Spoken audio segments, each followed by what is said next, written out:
Autumn in the medieval world arrived without much ceremony.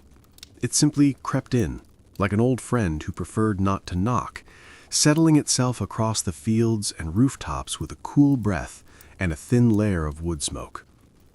Days shortened, shadows stretched, and every villager quietly pretended they weren't watching the sun drop a little too early each evening. This was the season when people walked a little faster after dusk and glanced over their shoulders a little more than usual. Not because of anything traumatic, this isn't a horror movie, but because medieval life was already strange enough in daylight. At night, the imagination handled the rest. Tonight, we're wandering into a version of Halloween that didn't quite have the name yet. There were no pumpkins, no plastic masks, no doorbells to press. Instead, people lived by rhythm and superstition, and the turning of the year felt like stepping onto a narrow bridge between the comfortable and the unknown.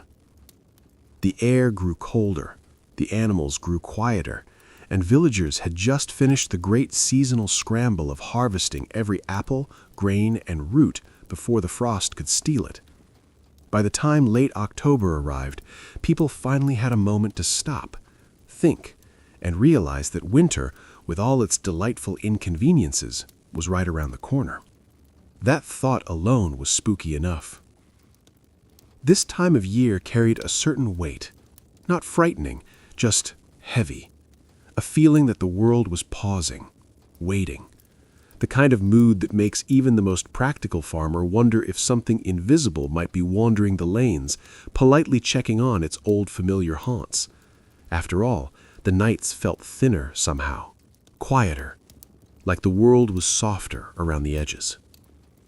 And so customs began to grow. Small traditions, flickers of old beliefs passed down through stories told by the hearth or while stirring a pot of something vaguely edible. People lit fires for comfort and protection. Some left bits of food out, for spirits, for travelers, or maybe just so the chickens wouldn't complain.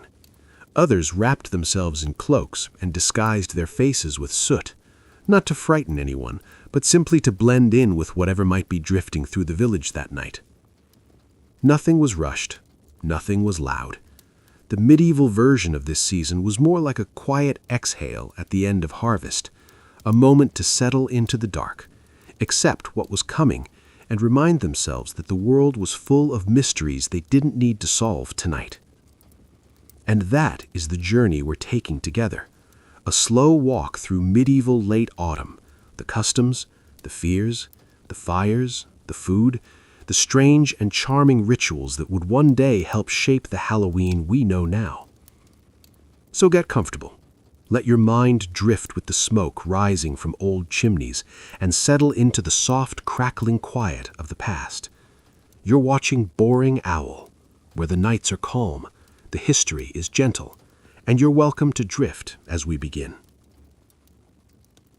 The last days of the harvest season always had a particular mood in the medieval world, a blend of exhaustion, relief, and the quiet dread that came from realizing there was no more time left to fix anything that had gone wrong during the year. Whatever you'd grown, stored, salted, dried, or desperately hidden under the floorboards was all you were getting until spring felt generous again. There was no panic exactly, just a collective steady acceptance that winter was coming whether anyone approved or not. The fields themselves were calm now, stripped rows of stubble stretched out under a pale sky, the kind of sky that looked like it would apologize if it could, but also wasn't planning to change. The last wagon loads of grain had already creaked their way toward barns, and the final apples that hadn't been claimed by wind or enthusiastic goats were tucked away in baskets. Most villages didn't need a calendar to know the season had shifted. Their backs told them, their hands told them. Even the air seemed to have traded its warm summer breath for something colder and more thoughtful. Life slowed down, though not in a relaxing way. More in a, well, we survived another summer, let's hope that enthusiasm carries into the cold months way. These late October days were when the village seemed to hold its breath. People moved through their chores with a strange blend of routine and anticipation. There were root cellars to check, grain sacks to tie, fences to repair, tools to oil, and all of it done with that slight tightening in the stomach that whispered, if we missed something, we'll regret it soon. But alongside all the practical details was the feeling, something older, softer, something even the most sensible person wouldn't talk about too loudly. As the sun dipped lower each evening, as the shadows stretched like long fingers across the earth, the world felt thinner. Not dangerous, just different. Like the distance between the living and everything else had narrowed almost imperceptibly. This was the season when the villagers began to glance at the tree line a little more often, even though there was nothing new hiding there. It was when the creaking of a barn door might make someone pause a little longer than usual. Not because they expected ghosts exactly, but because nights grew colder, wind traveled strangely, and old stories had a habit of sticking in the mind. When you live far from city noise, without lanterns to erase the dark, your imagination works full time. The final days of harvest always brought people outdoors during the daytime and indoors after dusk. Children still ran across the fields, kicking at clumps of dirt, tracking mud into places that definitely did not need more mud. But as the sun slid toward the horizon, even the kids seemed to settle. There was something about the way night arrived this time of year that made everyone instinctively wrap their cloaks a little tighter. Inside the homes, the atmosphere was as busy as the fields were quiet. Kitchens filled with the scents of drying herbs, roasting nuts, and the last attempts at preserving fruit. Fires crackled low and steady, not the roaring celebratory kind that would come later, but the practical kind that warmed chilled fingers and allowed people to see which ingredients they were about to trip over. Pottery jugs were sealed, clay ovens cooled, and families counted their stored food with both pride and mild anxiety. The conversations during these days tended to drift into seasonal territory. Not exactly Halloween plans, because such a thing didn't exist yet, but people talked about the time of year, about the saints' days ahead, about the quieting of the land, about ancestors, about what the old folks called the thin nights. They didn't mean anything frightening by it. It was simply the understanding that the world grew quieter now, and in quiet moments, people remember things. Sometimes the talk carried a slightly playful edge, neighbors teasing one another about strange noises outside, or someone insisting they saw something moving near the hedgerows when it was probably just an indecisive sheep. But beneath the jokes was that shared awareness that stories mattered during this season. Old tales had a way of resurfacing when the air turned crisp.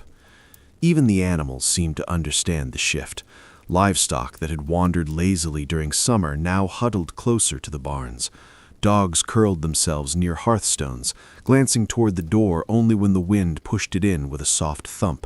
Cats, who believed they owned everything anyway, took advantage of the growing fires by stretching across warm floors and acting like they were doing humanity a favor.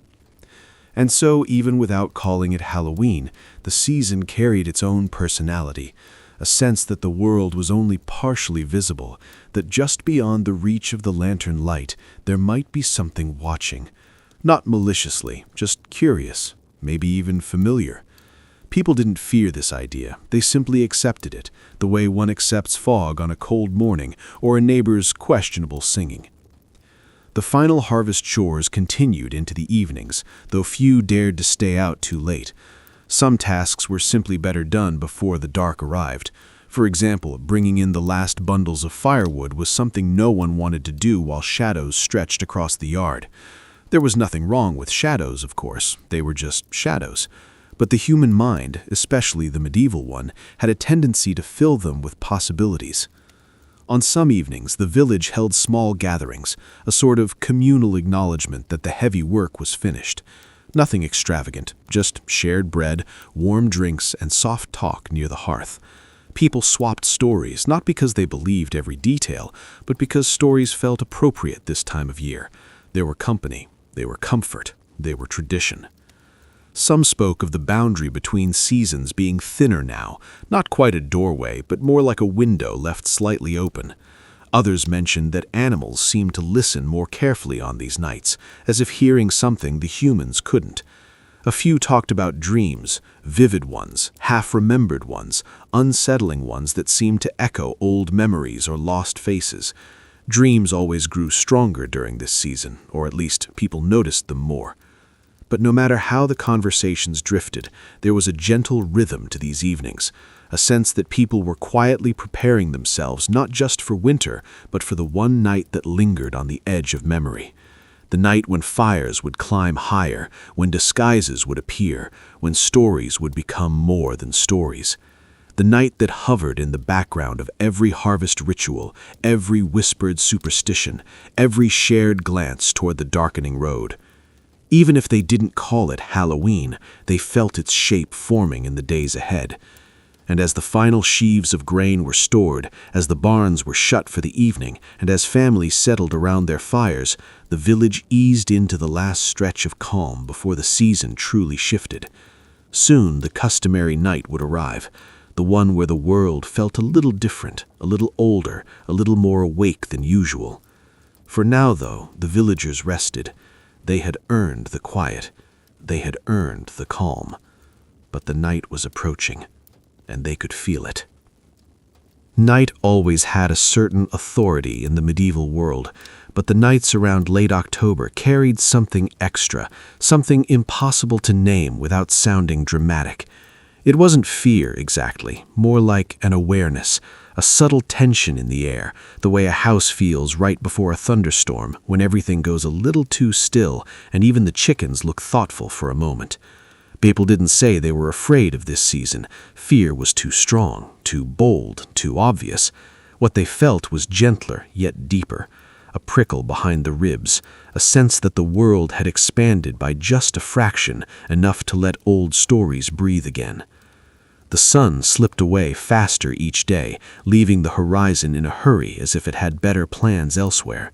The sky turned from gold to charcoal in a matter of minutes, and the villages sank into that familiar dusk glow where shapes blurred and sound carried farther than it should. Voices murmured from the fields. A cartwheel knocked against a stone. Somewhere, an owl hooted with the confidence of a creature that owned the night. And beneath all of it, people felt that quiet truth. This was the time when things unseen might wander a little closer. Not monsters, not demons. Medieval people didn't imagine cinematic horrors lurking outside their door. Their fears were simpler, more personal.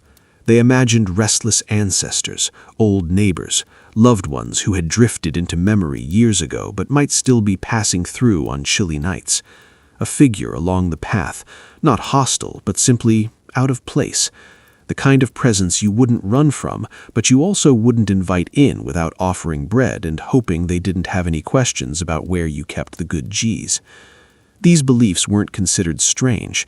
They weren't even beliefs, really, just part of how the world worked. You lived, you worked, you remembered those who came before you, and during certain times of the year, you felt closer to them. The veil between worlds, as later storytellers would call it, wasn't seen as a curtain. It was more like a thin layer of mist, always there, always shifting, and sometimes, if the season was right, it thinned enough for people to sense what lay beyond. This thinning wasn't dramatic, no glowing apparitions drifting through the streets, no eerie floating lights. Medieval people would consider that incredibly inefficient. Instead, the presence of the departed was felt in smaller ways, a sudden chill, a lantern flame leaning in a direction with no wind, a dog staring very intently at an empty patch of wall, which was the kind of behavior that villagers always made pause, glance at each other, and decide, silently, to add another log to the fire. The feeling was strongest on nights when the sky turned impossibly dark, the kind of dark that felt heavier than usual, as if clouds had blanketed not just the moon, but the stars themselves.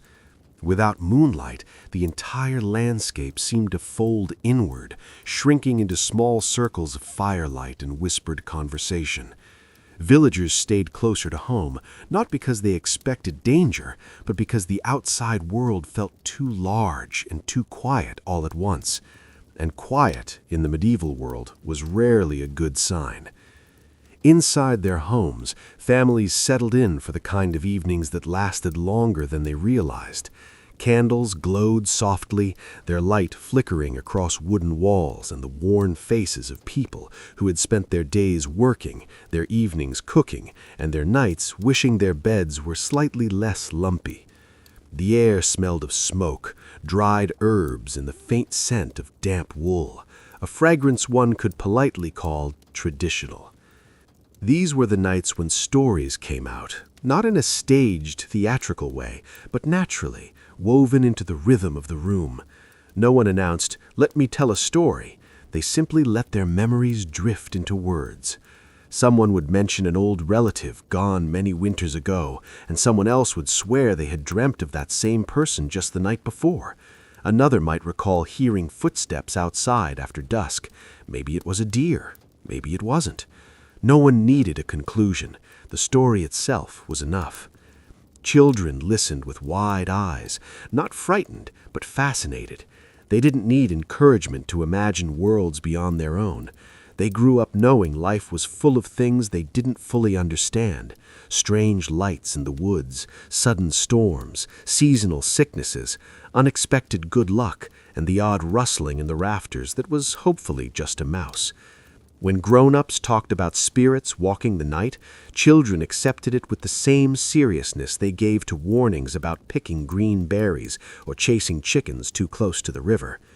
Because for medieval people, the night of wandering spirits wasn't about terror, it was about connection.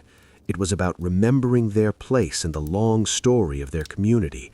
It was about honoring those who had lived, loved, worked, laughed, and suffered before them. These spirits were not invaders, they were part of the fabric of their world, just temporarily visiting. And if the idea was a little unsettling, well, most things in life were a little unsettling. You got used to it. Outdoors, the world took on a character of its own.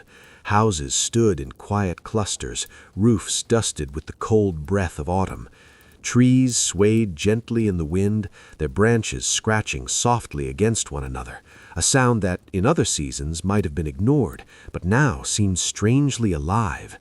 Fields stretched into the dark, empty and watching, waiting for winter's touch. And the roads, those pale ribbons of packed earth, glimmered faintly under whatever weak light the sky allowed, leading away from the village like paths into a deeper, older story. People avoided those roads on these nights, unless they absolutely had to walk them, and even then they walked quickly, cloak pulled tight, eyes fixed ahead, refusing to let their minds imagine shapes in the dark. Not because they believed anything terrible would happen, but because there was a certain respect owed to the night, a certain humility, a quiet agreement to leave some mysteries alone. Every so often, someone returning home late would claim they saw a figure standing near the edge of a field, not close enough to identify, not close enough to approach, just still, watching, waiting. And when asked what they did, the answer was always something sensible like, "I walked faster," or "I pretended I didn't see anything," or "I nodded politely and kept going." Medieval courage came in many forms, and one of the strongest was the ability to mind one's own business. These stories were never told with drama. No one said, "It was terrifying." They said things like, "It was strange," or "It was probably nothing," or "It felt like someone I used to know." Because the idea wasn't that the dead returned with anger or purpose. It was that the boundary blurred for a moment, allowing familiar faces to wander, observing the world they once walked, perhaps curious about how things had changed, maybe checking in on distant descendants, maybe complaining quietly about how the new thatched roof looked sloppy. In some villages, people left small offerings outside their doors, not out of fear, but courtesy, a crust of bread, a cup of ale, a few berries, something small, symbolic, a gesture of welcome for wandering souls. Not everyone did this, it wasn't required, and it certainly wasn't organized, but those who practiced it did so calmly, almost fondly, the way someone might set aside a chair for an old friend who always visits unannounced. The night grew deeper, richer, more complete as hours passed, fires dimmed, the smallest sounds carried. A whisper could feel like a conversation with the dark. And that's when the idea of roaming spirits felt closest, not as a figure standing outside the window, but as a presence woven into the quiet, a reminder that life extended beyond the visible, a reminder that the past wasn't as far away as it seemed. People didn't think of this as frightening. They thought of it as natural, comforting even, a moment to reflect on the long chain of lives that led to their own, a moment to think of those who came before, their hopes, their fears, their mistakes, their good days, their bad days, and the ordinary moments that filled their years. It made the night feel fuller somehow, not empty, but shared. And yet, despite this gentle view of the spiritual world, there was always a small part of the medieval mind that remained wary, respectful.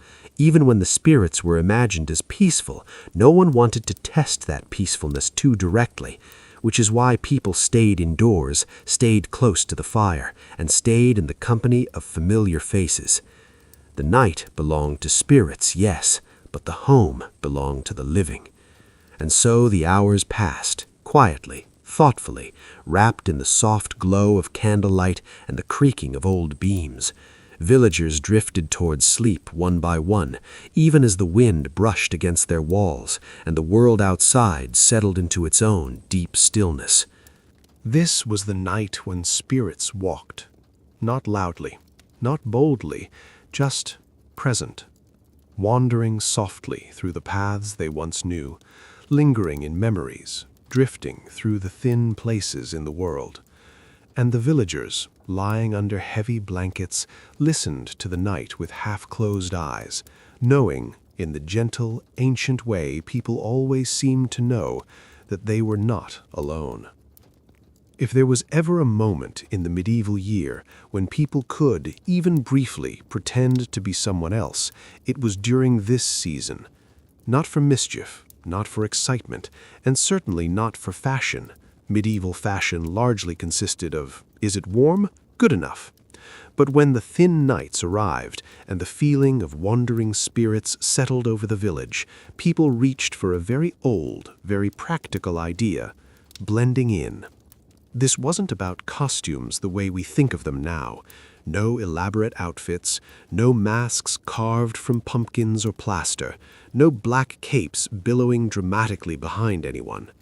Medieval disguises were simpler, subtler, and almost always created on the spot using the highly advanced materials available at the time: soot, old cloth, and whatever your neighbor accidentally left outside and you politely borrowed forever. The purpose behind these disguises wasn't to scare others. Medieval people had enough real-life scares, such as illnesses with mysterious symptoms, wild boars with too much confidence, and tax collectors with too much enthusiasm. No, these disguises were meant for something quieter, moving through the night without being recognized. Not for enemies, not for gossiping neighbors, but for spirits. In the medieval imagination, spirits wandering the night weren't aggressive, but they were curious. Curious about familiar faces, familiar voices, familiar paths. And so, if a villager had to step outside after dusk, they might smudge their face with soot, pull their cloak low, or throw on a hood that definitely smelled like it had been stored in the barn for too long. Not because they expected trouble, but because blending into the dark seemed like a polite and sensible thing to do during the thin nights. Imagine stepping into the cool air with the faint sound of leaves rustling under your boots. The moon is hiding behind clouds, the sky feels closer than usual, and somewhere in the distance, a dog gives one of those mysterious barks, the kind that suggests something passed by, though the dog is unclear on what it was. Under circumstances like these, even the most practical person might think, perhaps I shouldn't look too recognizable tonight. But these disguises weren't only for solitary nighttime walks. As families gathered, preparing for the long winter ahead, there were also quiet communal traditions that took shape. These weren't official festivals. No banners, no music, no announcements. They were simply patterns of behavior passed down from one generation to the next. Traditions that felt as natural as tending the fire or mending a torn sleeve. One of these traditions involved moving through the village in small groups, faces shadowed or darkened, cloaks wrapped tightly around the body. They would visit neighbors, share food, exchange blessings, or simply walk the quiet roads together, the way people do when the season is shifting and the night feels unusually meaningful. These gatherings weren't loud or celebratory. They were gentle, respectful, and strangely calming. And woven into this quiet practice was the belief that wearing a disguise softened the boundary between the living and the unseen. Not by summoning anything, no one wanted that, but by ensuring that if spirits drifted past, they'd see a village full of unfamiliar figures and continue on their way, satisfied that everything was in its place. There was comfort in the idea of blending in with the night. It made the darkness less intimidating and the world outside the firelight a little friendlier. Of course, medieval villagers were not immune to the occasional moment of humor. When your friend arrived at your door wearing a soot-covered face and an old cloak tied lopsidedly around their shoulders, there was always a little smirk, a little raised eyebrow, a little exchange of, "Well, you look mysterious."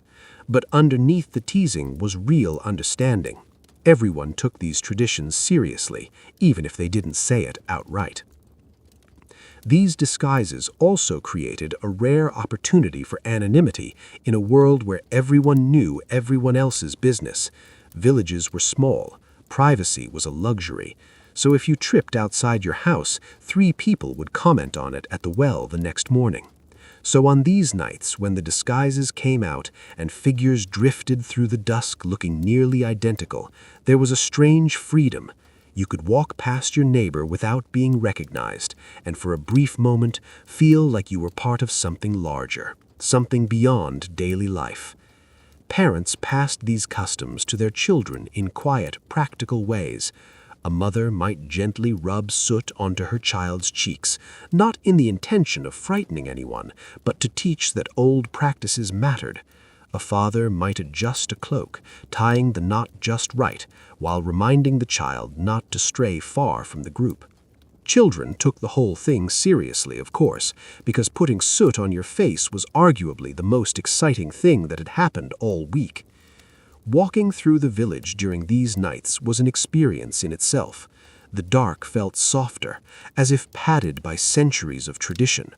Lanterns glowed behind doorways, casting gentle halos on the ground.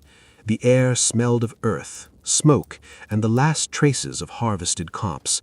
Footsteps sounded different, more quiet, more deliberate. Every crunch of leaves felt like a part of an old rhythm. Sometimes a group would pass another group, both disguised, both silent. They'd exchange nods, no words needed. It wasn't a secretive gesture, it was respectful, acknowledging that tonight wasn't an ordinary night. Tonight belonged to memories, to the unseen, to the generations who once walked the same paths under the same dim sky. The disguises were also practical in ways that had nothing to do with spirits. The nights were colder now. Cloaks wrapped around the body helped keep warmth in. Hoods shielded faces from the sharp wind. It was easy to imagine the tradition starting out of pure necessity and then slowly blending into something spiritual. That's how most medieval customs formed, through combining practicality, storytelling, and the simple human desire to make sense of the changing world. As the night deepened, the disguised villagers gradually drifted back to their homes.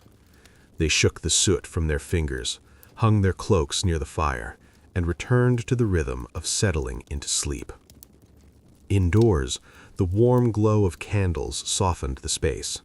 Soft whispers faded, wooden beams creaked in familiar ways, and as blankets were pulled up, there was a shared feeling, a sense of having participated in something timeless, something small and quiet and comforting.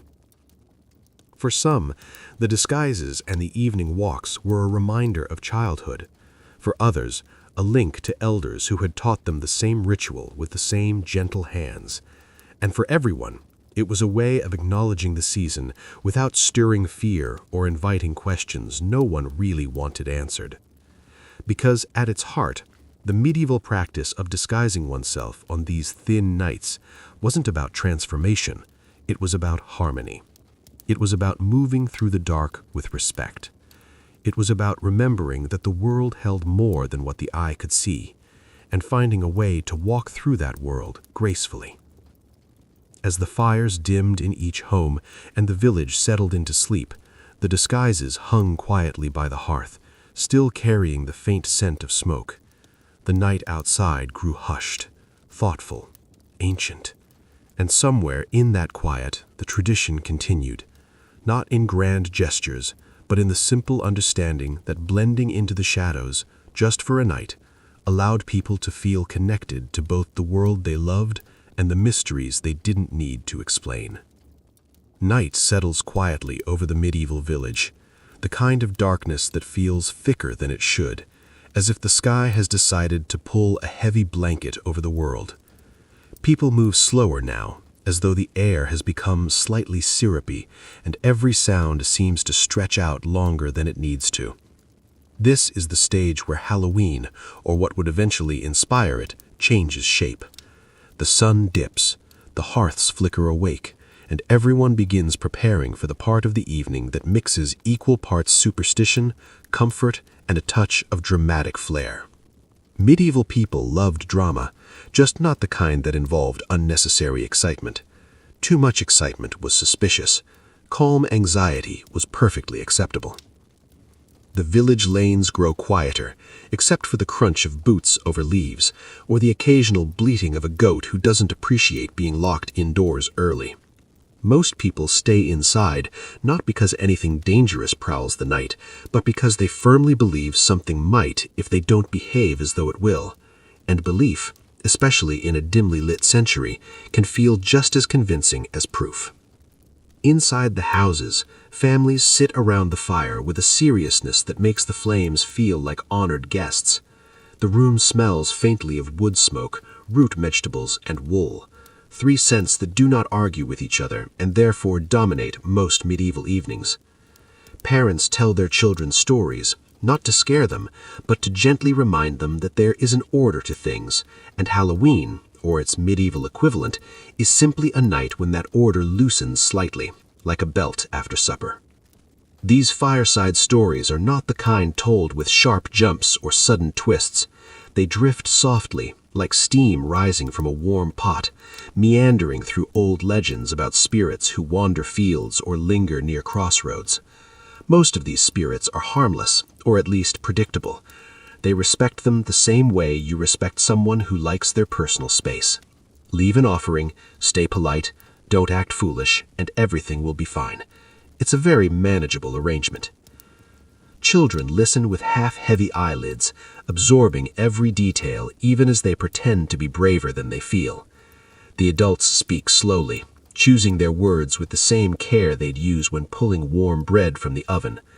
The goal isn't fear, it's rhythm. It's settling in.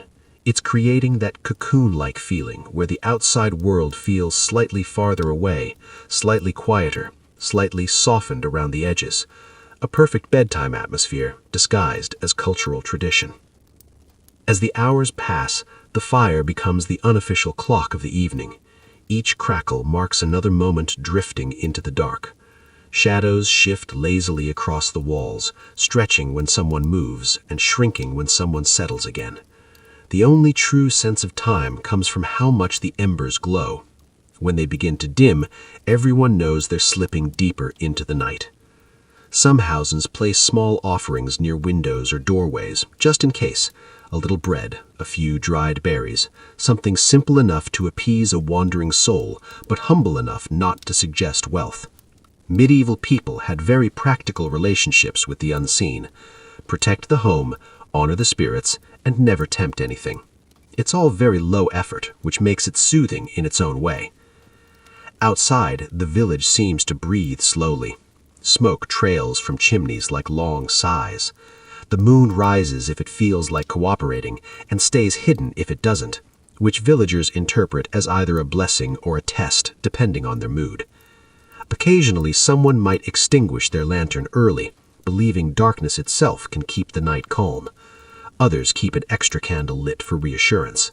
The contrast doesn't bother anyone. Superstition, like any good blanket, comes in many sizes.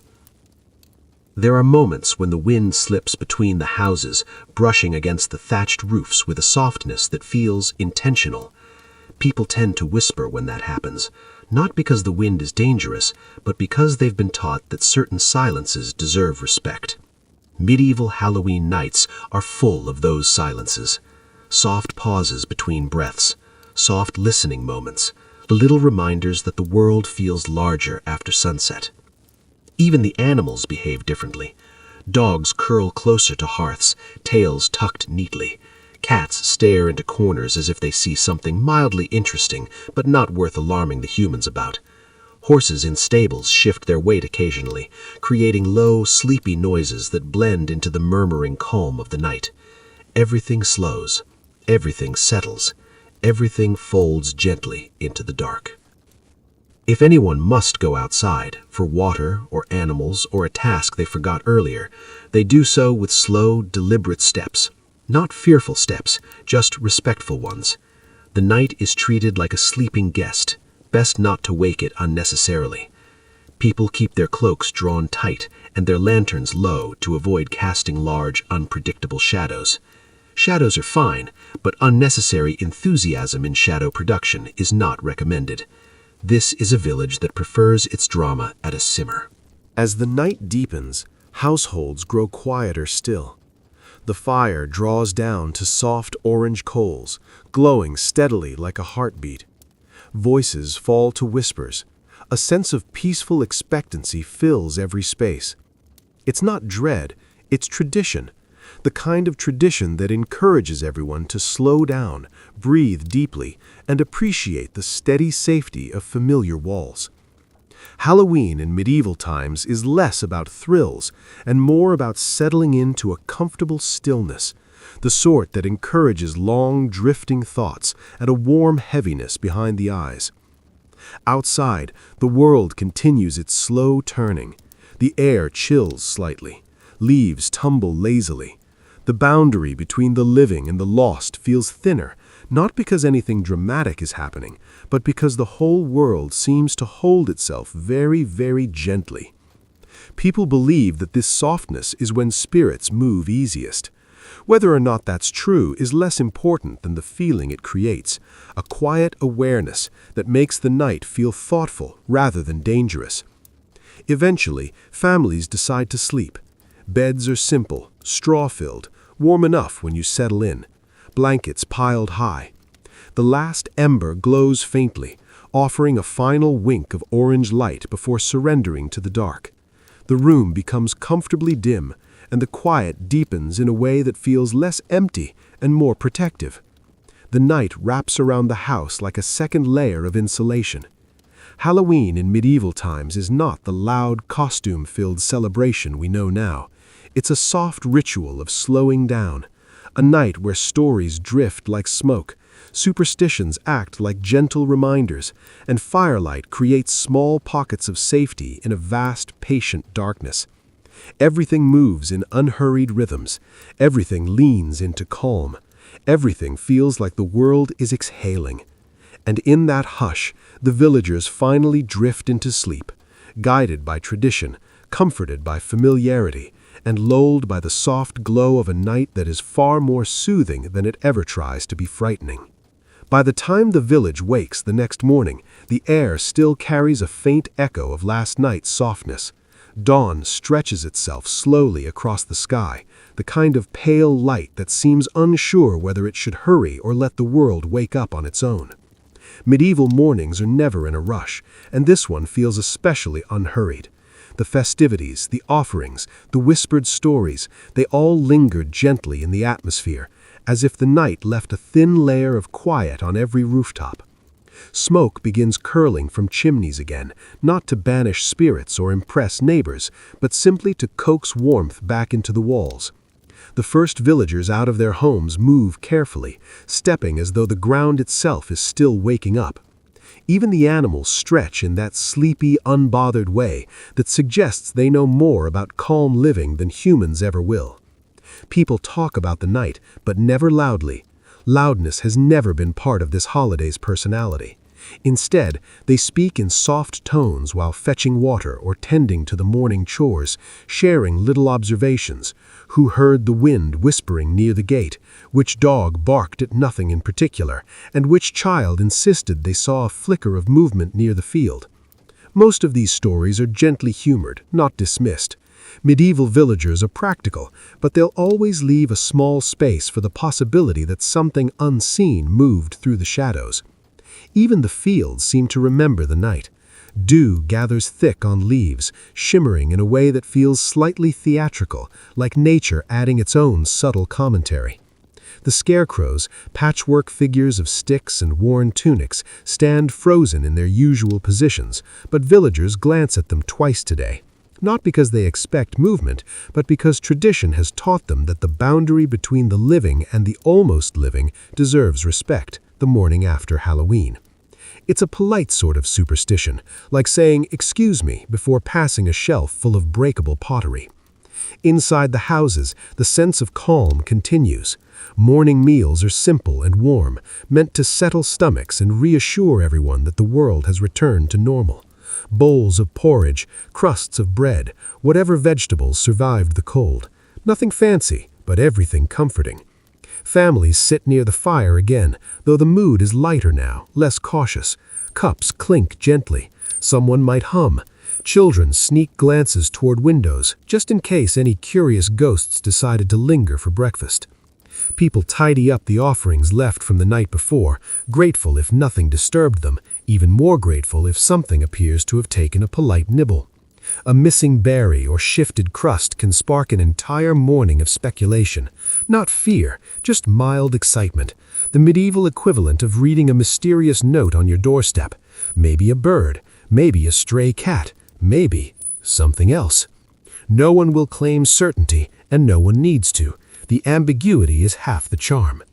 And as the morning brightens, the village begins drifting back into its usual routines, though everything still moves at a slower pace than usual.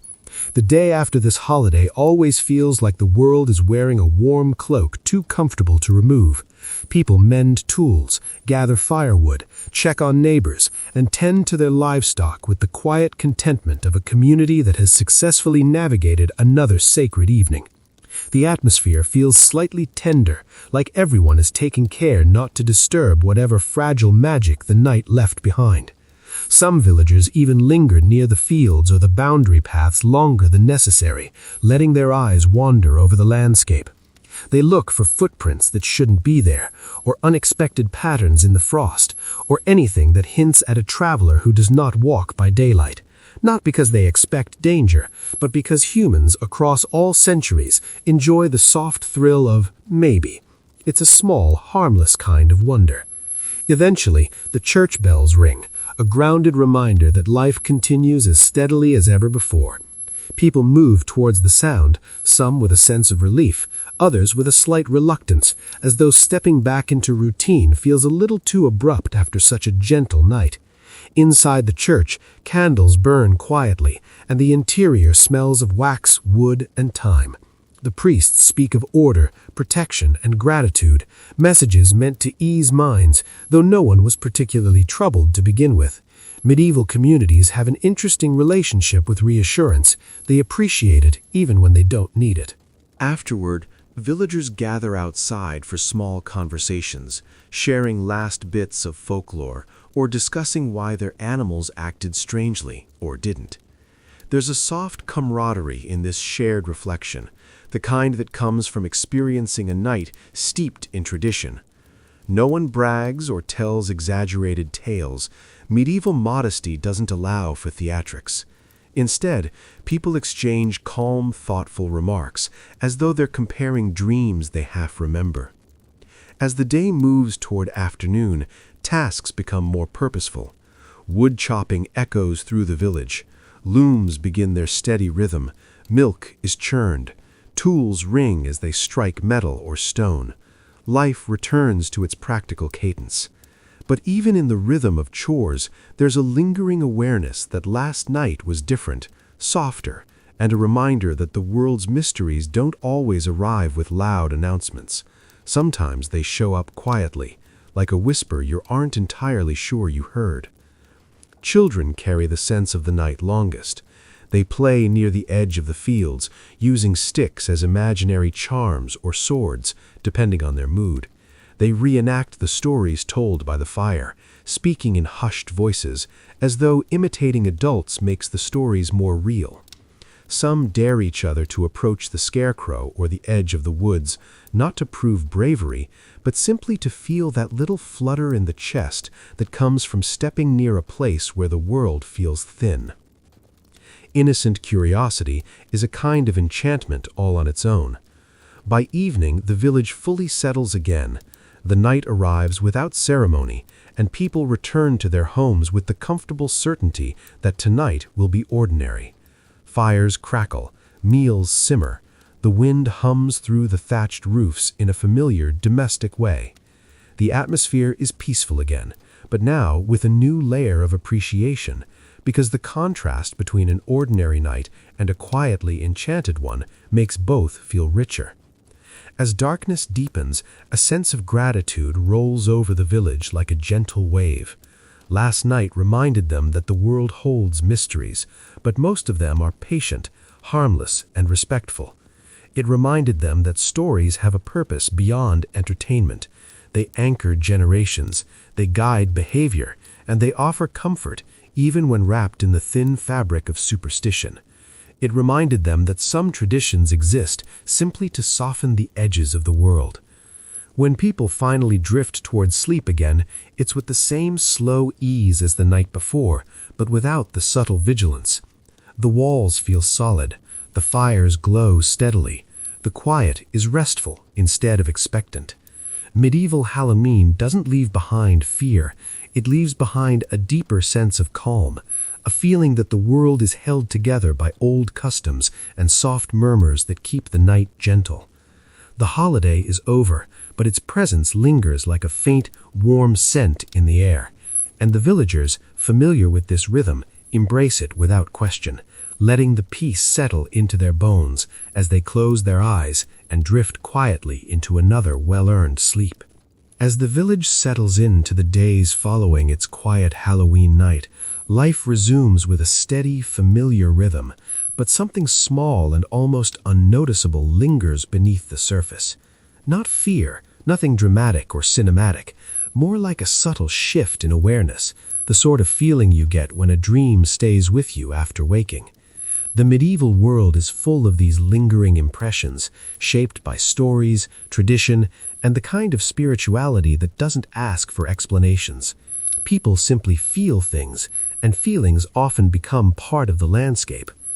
The mornings now carry a slightly cooler bite, the sort of chill that encourages scarves and thick cloaks, even if no one admits they're bothered by it. Medieval people pride themselves on being hardy, but cold is cold, and the body knows what it knows. Smoke rises from the chimneys earlier now, mingling with the pale sunlight and drifting lazily across the sky like soft signals that the village is awake again. The earth feels firmer underfoot, as though preparing itself for the deeper winter to come. Villagers begin to prepare for the season in earnest. Harvested crops are sorted, cellars are reinforced.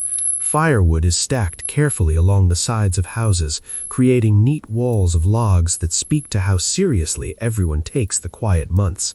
Winter is not something to challenge, it is something to respect. Much like spirits, weather is given a personality, and it's best not to test its patience. But even with the busyness of preparation, the topic of the recent holiday and its night of soft rituals lingers in conversations. People speak of it casually, never dwelling too long, but with a tone that suggests it's still drifting quietly through their minds. Someone mentions a candle that flickered strangely. Someone else recalls a patch of fog that seemed to move against the wind. A shepherd claims his sheep refused sleep in their usual corner. Nothing dramatic, nothing alarming, just little curiosities, shared like gentle observations about the world behaving slightly differently. Children, naturally, are the ones most invested in these memories. They replay them like scenes from a favorite bedtime story, adjusting details for effect, but never pushing things too far. Medieval children know better than to embellish wildly. Superstition has rules even in imagination. They speak of shadows that seem to stretch a little farther, or the feeling that someone unseen passed them with a breath of cold air. They don't speak of danger, only mystery, because mystery is something they've grown up with. It's woven into their lullabies and their chores and their understanding of the world. Adults smile at these conversations, amused but also respectful. Children often notice things that adults overlook, not because they're spiritually gifted, but because they still believe completely in the spaces between what is seen and what is guessed. Their instincts haven't yet been weathered down by routine. Adults walk through life with purpose. Children wander with curiosity. And medieval Halloween nights reward curiosity, gently, like a teacher who leaves clues rather than answers. The landscape, too, seems to play along with these moods. The fields grow quieter as animals stick closer to the boundaries, sensing the season shifting. The forests become denser with shadows, the kind that feel heavier even during daylight. Villagers avoid wandering too far in the afternoons now, not out of fear, but practicality. The world narrows in winter, shrinking to the size of the homes, the hearths, and the pathways people know best. When the days grow short, there's no reason to seek adventure. Evenings are where the holidays' echoes linger most strongly. Fireside gatherings continue, though now the stories shift from spirit lore to winter preparation. Tales of storms, travelers stranded by snow, and the patience required to survive the deep cold. The voices remain soft, the atmosphere warm and steady. There is something soothing about preparing mentally for hardship, especially when the preparation involves communal stories and shared understanding. Medieval life doesn't allow for isolation. Everyone's survival is intertwined. But occasionally, someone, usually an older villager with creaky joints and a long memory, will slip in a quiet comment about the veil between worlds still feeling thin. Not dangerously thin, just thin enough to make the night feel deeper, as though sound travels farther and silence stretches longer. They speak of it with the calm certainty of someone describing the weather or the price of grain. Not mystical, just factual in the way that only age-backed confidence can make it. The younger villagers listen respectfully. Age gives words weight, and even when they don't fully believe, they understand the value of tuning in. Tradition teaches that some knowledge is stored in feelings, not facts. And so, when the elders say the world is still gently vibrating with the after-effects of the holiday, everyone nods. Not because they're frightened, but because they want to honor the idea that the unseen world occasionally acknowledges them. The nights themselves grow quieter. The wind settles into a low hum, the kind that wraps around rooftops like a woolen shawl. The moon seems brighter on some evenings, though that could simply be the villagers noticing it more. Lanterns glow warmly behind wooden shutters, tiny golden squares dotting the village like constellations scattered across the earth. People moved through their routines more slowly now, their steps deliberate, their gestures thoughtful, as though the world has encouraged them to be gentler. It's on one of these nights that a subtle shift occurs, not in the environment, but in the collective mood. People begin to speak less about the spirits and more about the meaning behind the rituals they just observed. They reflect on why they leave offerings, why they tell stories, why they gather close to the fire when the world outside grows strange. They begin to realize that these traditions shape not just the holiday, but their sense of comfort. Halloween in medieval times does not vanish when the candles burn out. It ripples into the following weeks, reminding people of the delicate balance between fear and peace. It offers a chance to appreciate safety not as a default, but as a gift earned through community, awareness, and a healthy respect for the unknown. The villagers don't articulate any of this outright. Long, introspective discussions are not part of their culture, but they feel it. They sense that these rituals bring a softness to their lives, a chance to slow down and breathe in a world that often demands urgency. They learn to let the stillness settle inside them, to treat it as a companion rather than a void. And so the days roll on. Fires are lit and tended, bread rises slowly on wooden tables, wool is spun, mended, and folded. The world becomes smaller, but also cozier. The memory of Halloween's peaceful eeriness nestles itself into the corners of their homes, becoming part of the atmosphere rather than a topic of conversation. It becomes the quiet backdrop of their routines, like a low melody humming along with the rhythm of life. By the time the next frost coats the window frames, the villagers are fully settled into the season. They move through the chilled air with steady purpose and a sense of calm that reflects the lingering magic of that gentle holiday. They carry a quiet understanding. Some nights remind you to be humble, others remind you to be grateful, and a rare few remind you that the world is both larger and kinder than it seems. Chapter 6 ends not in drama, but in this subtle awareness, the kind that stretches softly through the cold, guiding the village deeper into winter with warm hearths, steady breaths, and the faint memory of a night when the world felt thin, quiet, and somehow comforting. As winter inches closer, the village begins shifting into the season's deeper rhythm, the kind of rhythm that feels older than the people themselves. The days shorten in a way that feels almost intentional, as though the sun has decided it deserves shorter work hours. Shadows lengthen earlier than expected, the colors of the world fade into muted browns, soft grays, and the pale gold of thinning sunlight. And through it all, the subtle echoes of Halloween still cling to the edges of the village like a faint perfume that refuses to disappear entirely.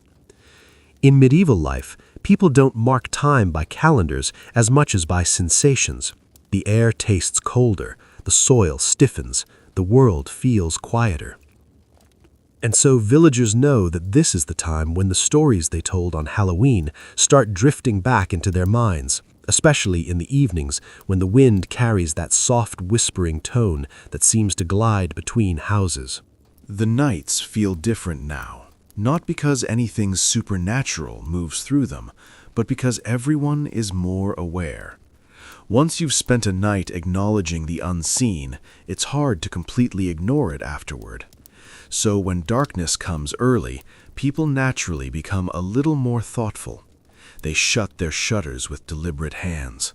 They check the corners of their homes. They make sure the fire burns a little brighter before settling down. Not out of fear, just out of respect for the mysteries they still believe might be wandering somewhere out in the fields. Even the fields themselves feel transformed. The scarecrows, stiff and weather-beaten, seem to lean a little more against the wind. The crows, who have no respect for holidays or boundaries, return in small clusters, perching on fence posts and rooftops with the smug confidence of creatures who know no one can shoo them away effectively. Their presence adds a kind of commentary to the village atmosphere, a little reminder that the world is always watching, even when it's simply made of feathers and suspicious eyes. During the day, villagers gather to discuss preparations for the cold months. They mend everything that can possibly be mended: tools, shoes, fences, relationships strained by harvest stress. Winter requires harmony, or at least cooperation disguised as harmony. People depend on one another more during this season, and everyone knows it. Disagreements tend to soften into polite silence this time of year, because no one wants to spend the next 4 months borrowing firewood from someone they argued with over a missing chicken.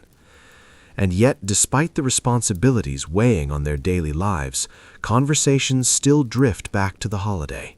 Sometimes it happens without warning. Someone will say the wind sounded strange last night. Someone else will mention a strange dream. Another will recall how peaceful the fire felt, almost as if someone unseen was sitting beside it. These are not dramatic confessions. their quiet, thoughtful admissions woven casually into their usual discussions. Medieval people don't separate the physical and the spiritual world the way modern minds do. Everything blends together, lapping like layers of thin cloth. Children continue to keep the memory alive. They wander in small groups to the edges of the village, where the tall grass rustles and the world feels a little larger. They point out shapes in the distance, or claim the wind whispered their names. They dare each other to touch the scarecrow's sleeve, though none of them ever linger long enough to make it look like more than a quick poke.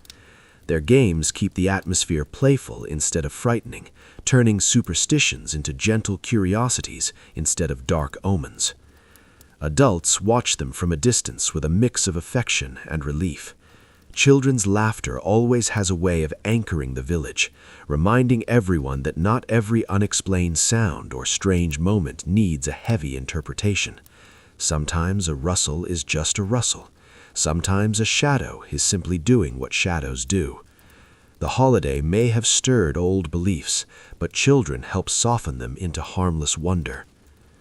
The evenings bring the deepest sense of reflection. Families gather again around the fire, not because of any lingering rituals, but because it's the warmest place in the house. Still, the firelight brings a familiar calm, the same gentle glow that carried them through Halloween night. They talk less now. Winter encourages shorter conversations and longer silences, but those silences are not uncomfortable. They're steady, like a shared blanket everyone pulls over themselves. Sometimes someone tells a story, usually an older member of the family whose voice is soft and slow. These stories aren't about ghosts or spirits this time. They're about past winters, how harsh one year was, how someone saved the village from a frostbitten disaster, how the smoke once turned the sky such a strange color that even the dogs refused to bark. These stories aren't meant to frighten. They're meant to remind everyone that they've survived before, and they'll survive again. But every now and then, someone brings up a tale connected to the holiday, something old and familiar. A tale of a wandering soul who searches for a warm fire. A tale of a lantern left in the woods that guided a lost traveler. A fragment of a legend about a spirit who blesses households that show kindness. These aren't spooky stories. They're dreamlike, softened by generations of retelling. They encourage a comfortable sort of listening where the mind drifts between imagination and half-sleep. Meanwhile, the world outside adjusts to its winter identity. Frost begins to crystallize on window frames in delicate branching patterns. The moon rises with quiet authority. Snow clouds gather on the horizon, preparing to introduce themselves at their own leisurely pace. The air becomes crisp enough that every breath feels like it's carving out a tiny moment of clarity. And the silence, oh, the silence grows so deep it feels like a soft cushion laid over the earth. All of this creates an environment where the villagers don't simply remember Halloween, they feel it lingering in the way the world behaves.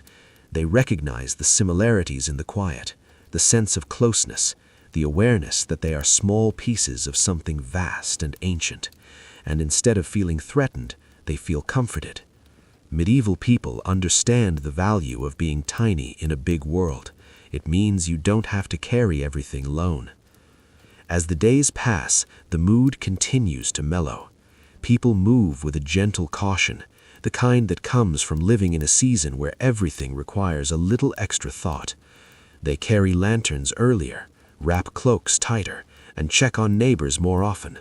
The holiday may be behind them, but the community it nurtured continues to ripple outward, shaping the way people treat each other.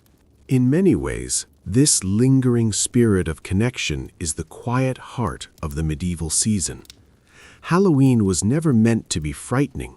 It was meant to be bonding, a shared experience in facing the unknown. And now, even as the unknown settles back into its usual places, the bond remains. By the end of the week, villagers feel fully shifted into this new phase of the season. They breathe more deeply. They speak more softly. They sleep a little longer. The world outside may be cold, but inside, everything feels warmer. Everything feels steadier. Everything feels touched by the same gentle sense of awareness that began on Halloween night. And as they settle into their beds each night, listening to the hush of winter forming outside, they carry with them a faint echo of that holiday calm, a reminder that even in the darkest seasons there is softness, warmth, and a world full of quiet mysteries that ask only to be respected, not solved. By the time we reach this point in our quiet little medieval Halloween wander, the night has settled into something deeper than darkness. It feels heavier, almost velvet-like, the way it presses in around the edges of those old timber-framed homes. People in the village might not have had a name for it, but they certainly knew the moment when All Hallows' Eve began to shift from simple anticipation to that peculiar mixture of caution and curiosity.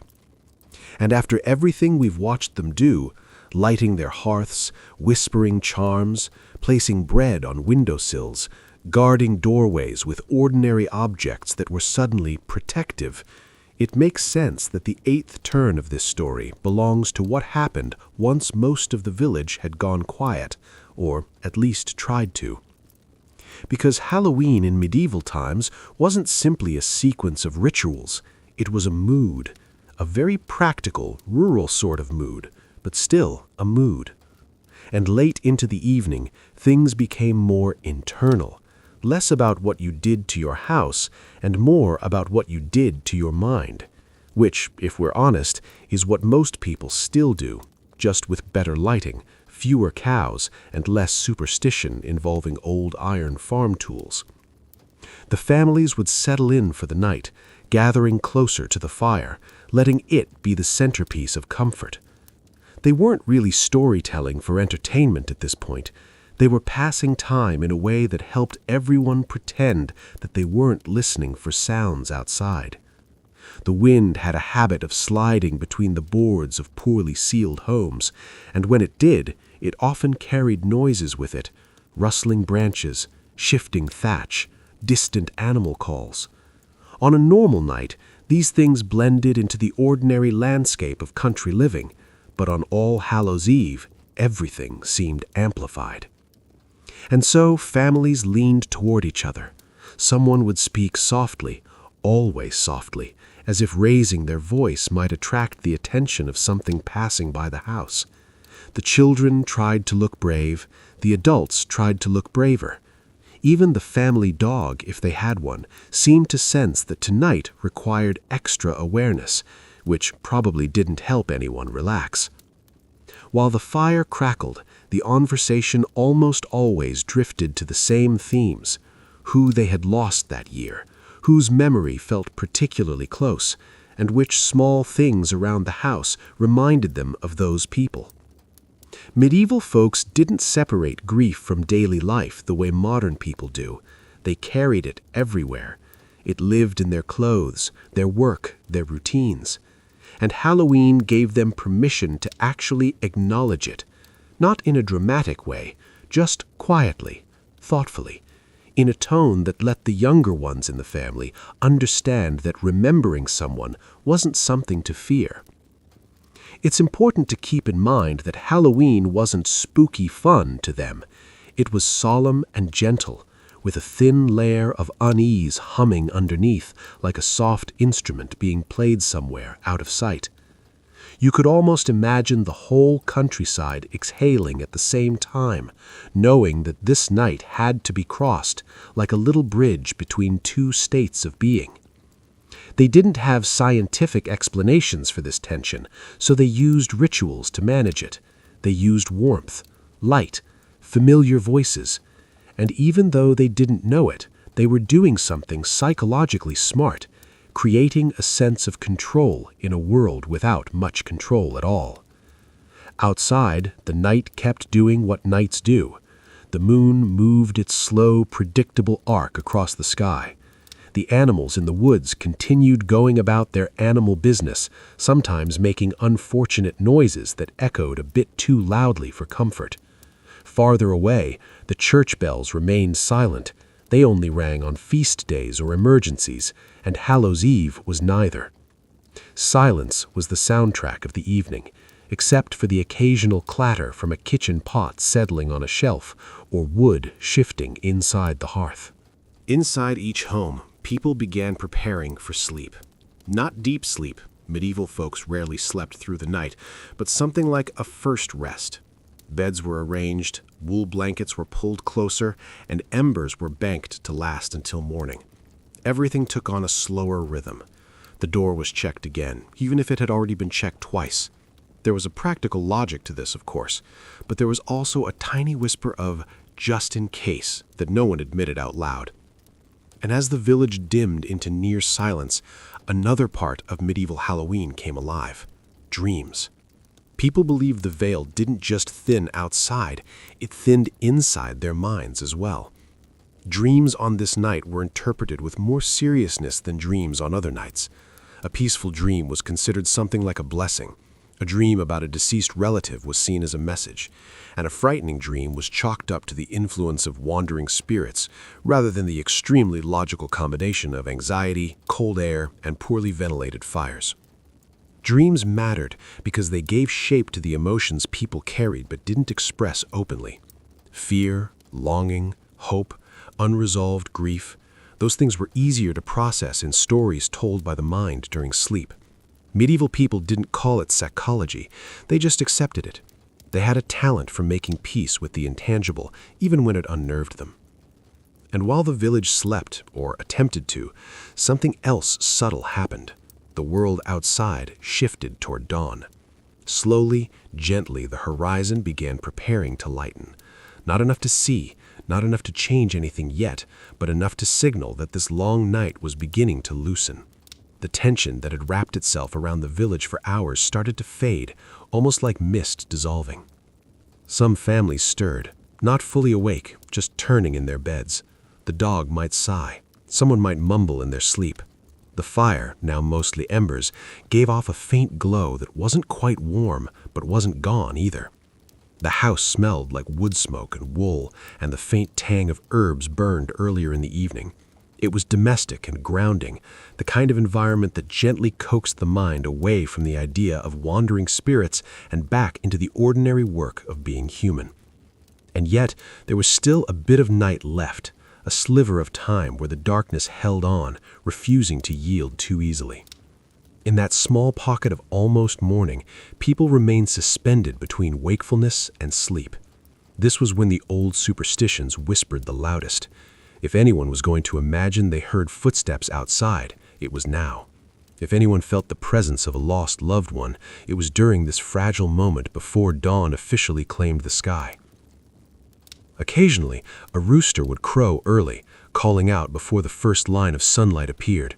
Medieval families often took this as a sign that the night had officially passed, even though they knew very well that roosters sometimes got confused. But the crowing was comforting. It sounded like a reminder that not everything belonged to the realm of mystery. Some things were just chickens being chickens. By the time the first faint glow appeared over the fields, the mood inside the houses shifted again. People weren't awake yet, but the tension that had woven itself into the night quietly unspooled. The world was returning to normal, step by careful step. And in this moment, this in-between of dreams fading and sunlight arriving, the medieval experience of Halloween reached its most human point. It wasn't about spirits. It wasn't about fear. It was about making it through the longest, heaviest part of the evening with a sense of gentleness still intact. It was about families holding on to each other, minds drifting toward sleep, and hearts staying tethered to the living world even while honoring the ones who weren't there anymore. Chapter 8 ends not with a dramatic twist, but with a soft reset. The world is still dim, still quiet, but no longer charged. The villagers breathe a little easier. Their dreams settle. The worst of the night has passed, and morning is finally preparing to arrive. Slow, steady, and reassuring, just as it always has, just as it always will. By now, the village has settled fully into the rhythm of late autumn, the sort of rhythm that hums quietly under every roof, along every lane, and through the skeletal trees that line the fields. Nights come early, wrapping the village in a soft, persistent darkness, and the villagers move through them with the calm patience of people who have grown used to the quiet weight of the season. Halloween's presence lingers subtly, not as spectacle, but as memory, a soft atmospheric echo in everything they do. After the last flicker of All Hallows' Eve, people have found themselves more attentive to the small, unnoticed things. Footsteps sound different on frost-hardened soil. Wind in the trees carries secrets that no one really expects to understand. Lanterns, when lit, cast shadows that seem to linger longer than usual, curling across walls and thatch like invisible tendrils. It is not fear that guides villagers now, but awareness, a calm, deliberate vigilance.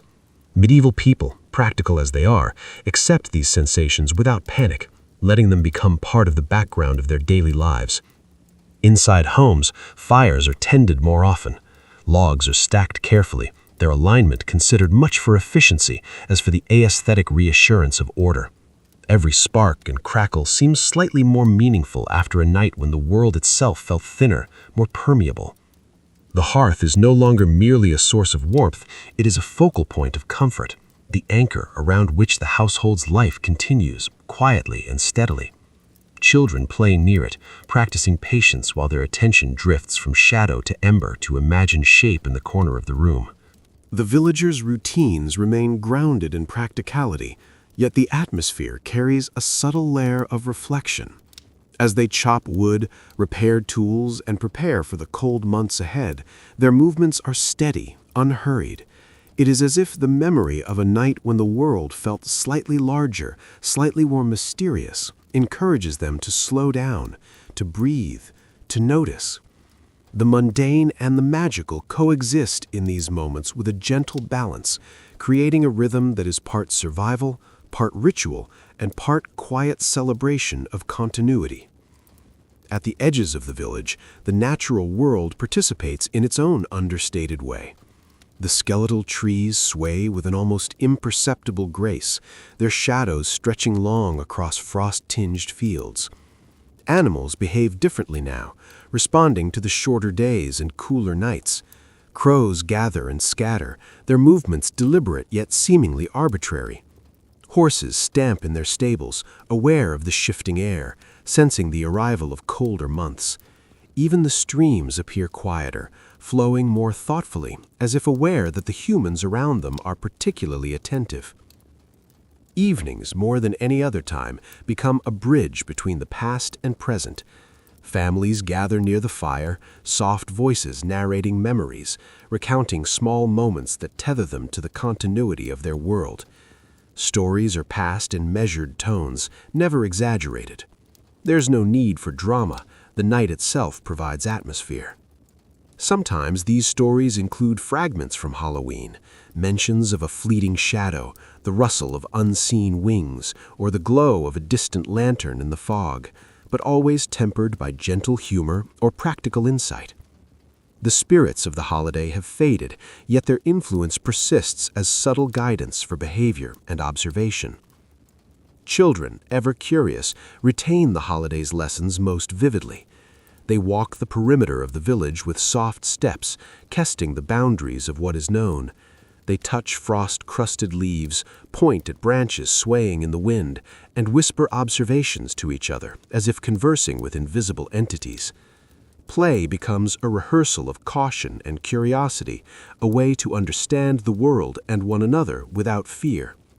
Adults allow it, watching from doorways and windows, offering occasional gentle corrections while permitting the imagination to roam freely.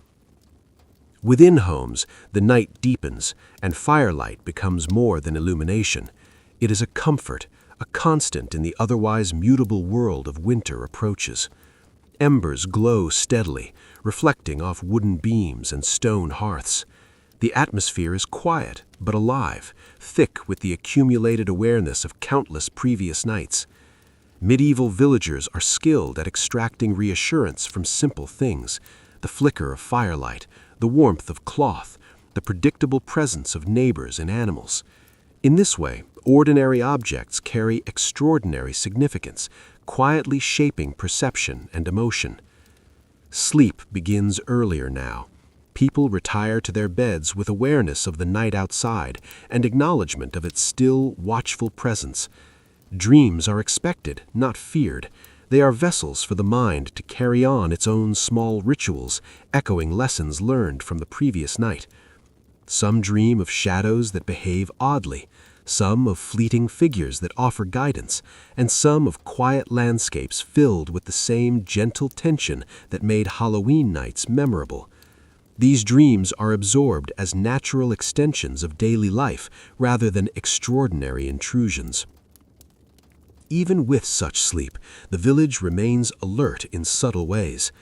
Dogs nuzzle closer to sleeping family members. Cats wander cautiously along hallways, their movements silent but intentional. Footsteps on wooden floors are measured, careful. The wind is acknowledged with a raised eyebrow or a hand drawn across the face, and the occasional sound outside is observed for rhythm rather than meaning. Medieval Halloween has left a legacy of attentiveness, a soft form of mindfulness embedded in the daily routines of the villagers. By late night, when the moon reaches its apex, the village seems suspended between states, resting but aware, dark but soft, ordinary but slightly elevated. It is a liminal space that mirrors the thin veil between worlds, the one hinted at during All Hallows' Eve. The air itself seems to carry memory, a whisper of stories, a residue of firelight, a quiet insistence that the unknown is not dangerous, just present. Inhabitants move gently through this suspended time, guided by instinct and tradition alike. The long arc of these nights, stretching through frost and shadow, cultivates an intimacy with the passage of time itself. Villagers have learned patience not as a virtue imposed by philosophy, but as a practical tool for life. They understand that the world will continue to turn whether or not they rush. Their senses are attuned to nuance, the slow movement of clouds, the subtle sway of branches, the faint smell of smoke carried on a cold wind. Every detail matters, and every quiet observation contributes to a sense of belonging and safety. As dawn slowly approaches, a new rhythm begins to replace the lingering tension of night. The moon retreats, shadows shrink, and the first birds begin their cautious songs.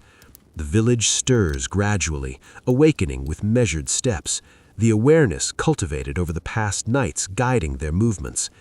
There is continuity here. The world remains unpredictable, but humans adapt. The lessons of Halloween persist, not as explicit instructions, but as embedded knowledge, the importance of attentiveness, respect for the unseen, and comfort in shared routine. By the time the 10th night arrives, the village has grown accustomed to the subtle patterns of late autumn. The wind carries the crisp scent of frost and dying leaves, and the trees stand bare like silent witnesses to the passage of days.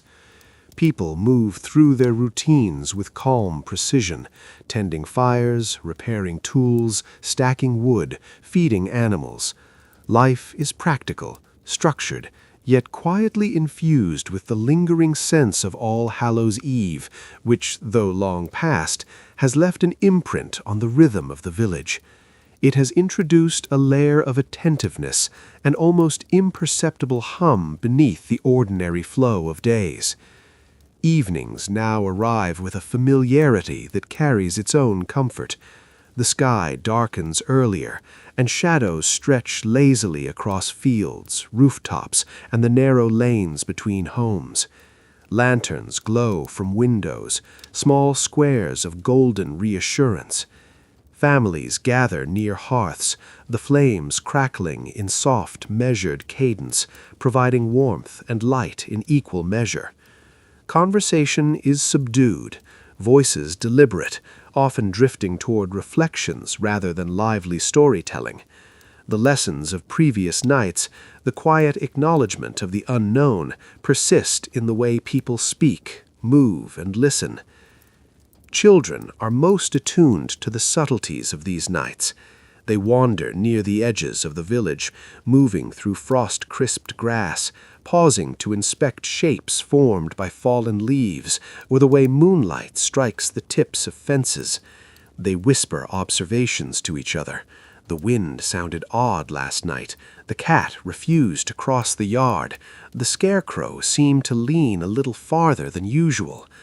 Adults watch these excursions with quiet amusement and gentle caution. They recognize the importance of curiosity, tempered by caution, as part of the rhythm of life that All Hallows' Eve has reinforced.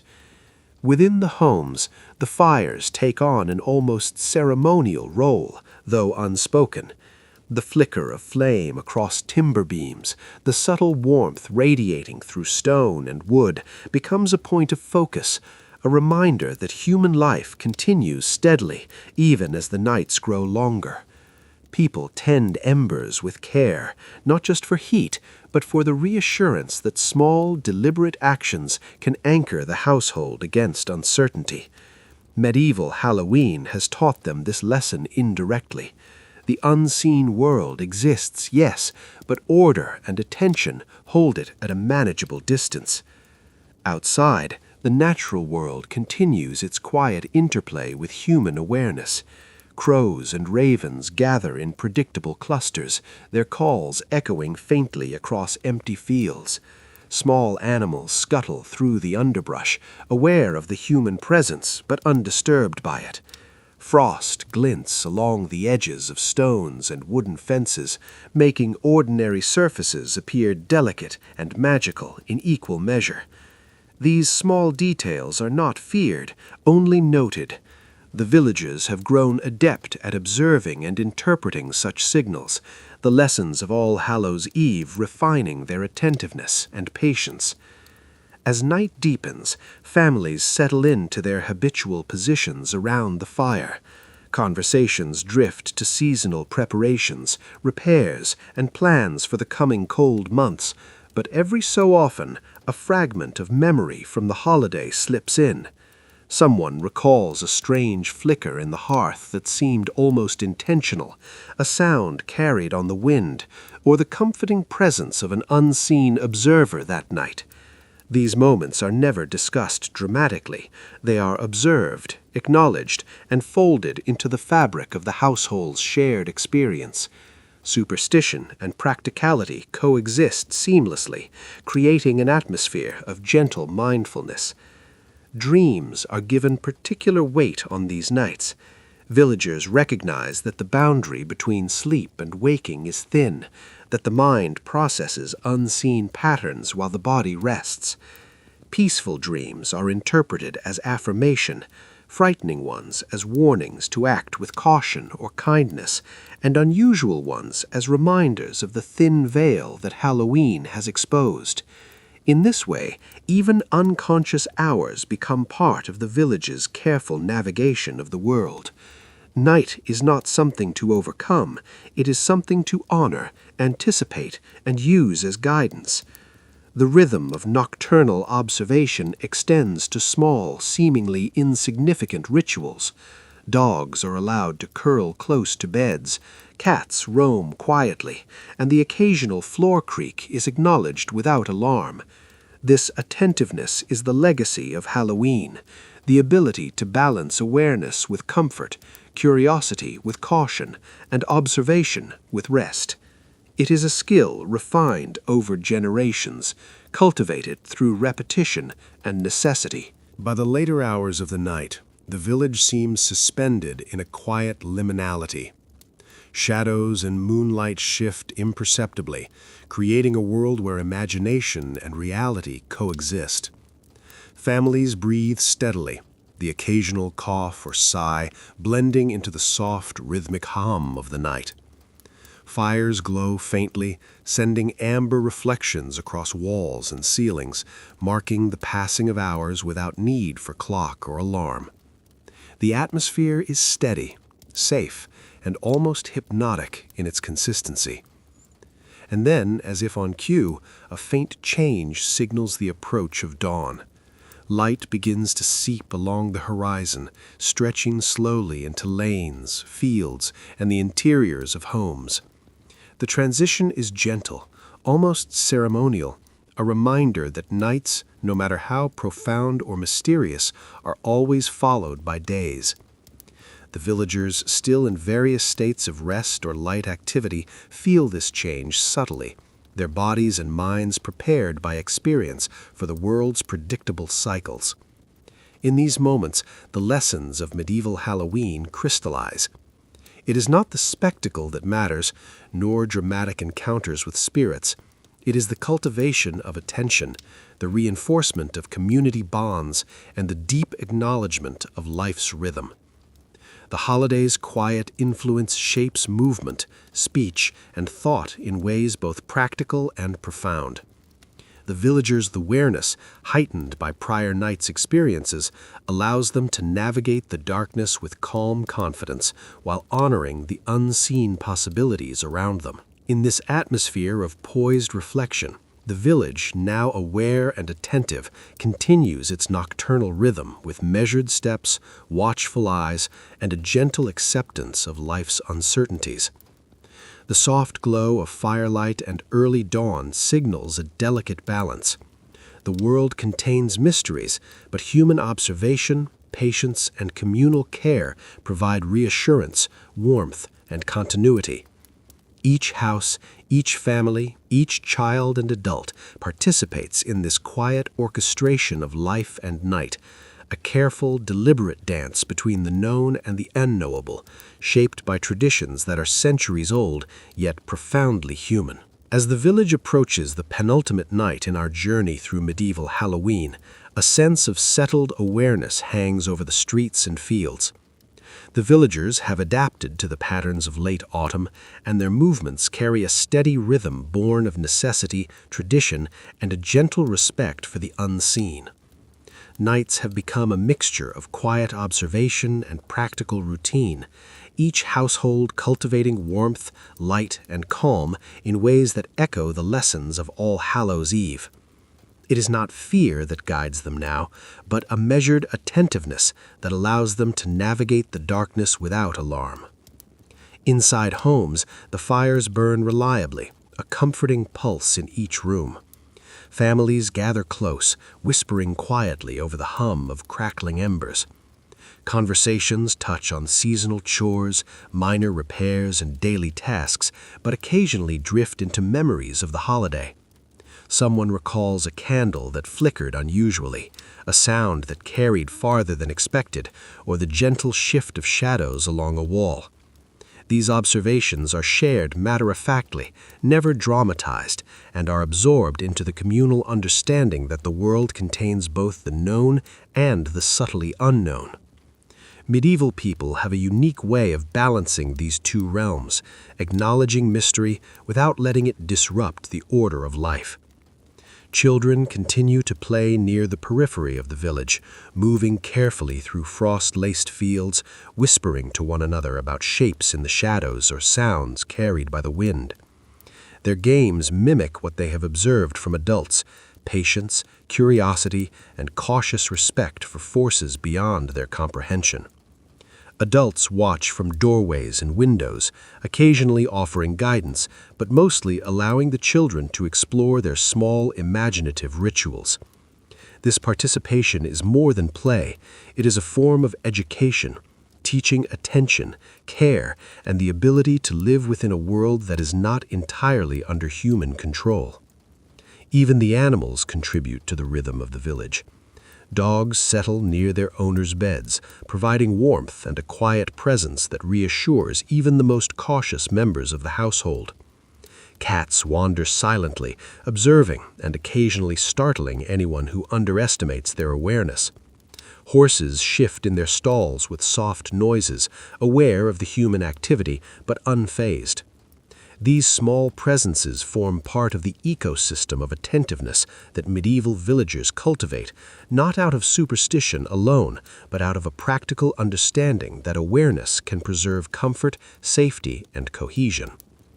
Outside, the natural world continues its subtle dialogue with the villagers. Frost gleams along fences and tree branches, transforming ordinary surfaces into intricate patterns of glimmering detail.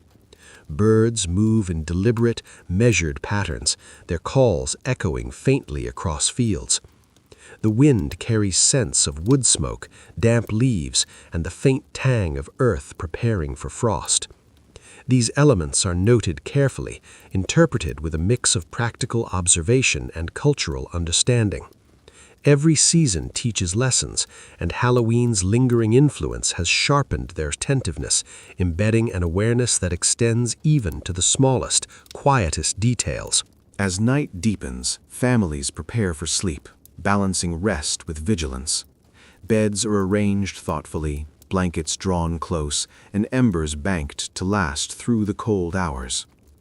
Children fall asleep with minds still active, replaying small mysteries of the previous night, shadows, sounds, or fleeting shapes, and adults rest with the assurance that their attentiveness has preserved the household. Dreams are taken seriously. Peaceful dreams signify blessing. Dreams of departed relatives convey guidance, and unsettling dreams prompt reflection and subtle adjustments to daily routines. In this way, sleep becomes an extension of the practical attentiveness cultivated during waking hours. The village itself seems suspended in this liminal space, a quiet bridge between the extraordinary moments of Halloween and the ordinary cadence of daily life. Shadows stretch long, moonlight glimmers faintly on frost-crusted surfaces, and the wind moves deliberately, carrying hints of unseen motion without threatening danger. Villagers, both awake and asleep, experience a collective awareness of the world's subtleties, understanding that the night contains patterns and cues that reward careful observation. This cultivated attention allows them to exist in a world that balances routine, unpredictability, and quiet mystery. By the late hours, the ambient awareness reaches its peak. Each household functions as a self-contained sphere of light, warmth, and observation, linked invisibly to the village at large. Every creak, rustle, and sigh is noted without panic. Families move carefully, guided by habit and intuition, reinforcing the quiet lessons of past Halloween nights. The sense of shared vigilance strengthens bonds between neighbors, fosters cooperation, and nurtures an understanding that attention, patience, and care are as vital as food, fire, or clothing in sustaining life during the darker months. As dawn begins to hint at its arrival, the village shifts gently from night to early morning. Shadows recede, the frost-covered landscape reflects the faint glow of the first light. Birds chirp cautiously, heralding the approach of a new day. Families stir, preparing for the practical demands of daily life, yet carrying with them the soft imprint of the attentiveness cultivated through the long nights. The lessons of All Hallows' Eve, though subtle, are embedded in posture, gaze, and habit. The villager's awareness has been honed, not by fear, but by deliberate observation and shared experience. The village has achieved a quiet mastery of its environment, a balance of practical care, communal attentiveness, and subtle respect for the unseen. Life continues with measured steps, sustained by fires, observation, and tradition. The villagers move confidently through nights and days alike, prepared for the cold months ahead and the mysteries that winter may bring. The essence of Halloween, distilled into careful attention and gentle vigilance, continues to guide them, shaping their perceptions and daily routines in ways both subtle and profound. Our journey finds the village fully immersed in the rhythm of late autumn, teetering on the cusp of winter. Nights are long, skies are low and gray, and every movement feels deliberate, measured, and necessary. The memory of Halloween, though weeks past, has left an imprint deeper than anyone could describe in words. It is subtle, almost imperceptible, yet woven into the fabric of daily life. A faint awareness of shadows, a soft attentiveness to sound, a gentle respect for the unknown. The villagers move through their routines as though guided by a quiet, unspoken understanding that the world contains layers of both ordinary and extraordinary. Inside homes, the fires glow steadily, throwing amber reflections across wooden beams and stone walls. Families gather near them, speaking in hushed tones about mundane tasks, mending garments, preparing meals, stacking firewood. But even within these conversations, fragments of memory from the holiday surface. Someone remarks on the flicker of light that reminded them of a lantern in the woods. Another recalls the unusual hush in a particular field where the wind seemed to pause. Children whisper among themselves about shadows and shapes that may or may not have been more than imagination. The holiday, though physically ended, persists in these subtle echoes, teaching patience, awareness, and quiet courage. The children are the most attentive to these residual lessons. They explore the perimeters of the village with soft, careful steps, pointing out details that adults might overlook. A branch moving oddly in the wind, a reflection in a puddle that seems out of place, the distant caw of a bird that cuts through silence like a gentle alarm. These small attentions are playful but disciplined, reinforcing habits of observation and curiosity. Adults observe, occasionally guiding, but mostly allowing the children to discover the world in their own cautious ways. This interplay between generations sustains the village's subtle, persistent sense of harmony. Animals contribute silently to the rhythm. Dogs curl closer to sleeping family members, providing warmth and companionship. Cats roam hallways with quiet precision. Their keen awareness often anticipate events humans cannot yet perceive. Horses shift and stamp softly in their stalls, aware of night movements and human presence alike. Even the smallest creatures, mice in the barn, birds in the hedgerows, become part of this intricate web of attentiveness, reminding the villagers that the world is alive with signals to respect. The environment itself reflects and reinforces these rhythms. Frost glints along fence posts and rooftops, turning ordinary structures into intricate crystalline patterns. The wind moves steadily through leafless trees, carrying scents of wood smoke, damp earth, and distant fields. Moonlight stretches across the village streets, illuminating subtle textures and shapes that would otherwise go unnoticed. These small details are catalogued in memory, interpreted with a mix of practical and cultural understanding. The villagers' attention has been honed by previous night's experiences, creating an acute awareness of the ordinary interwoven with hints of the extraordinary.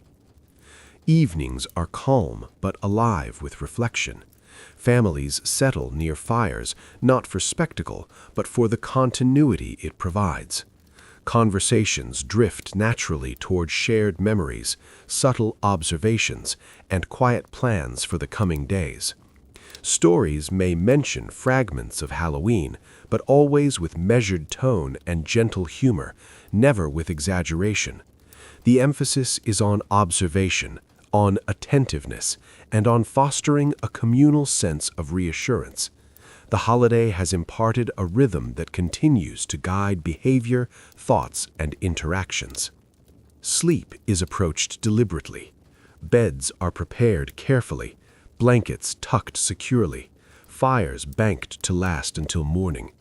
Dreams are acknowledged as meaningful extensions of the day's attentiveness. Peaceful dreams offer comfort. Dreams of the past provide reflection. Unsettling dreams prompt quiet adjustments to routines and observations. This interplay between waking and dreaming reinforces the village's delicate balance between caution and curiosity, attentiveness and comfort.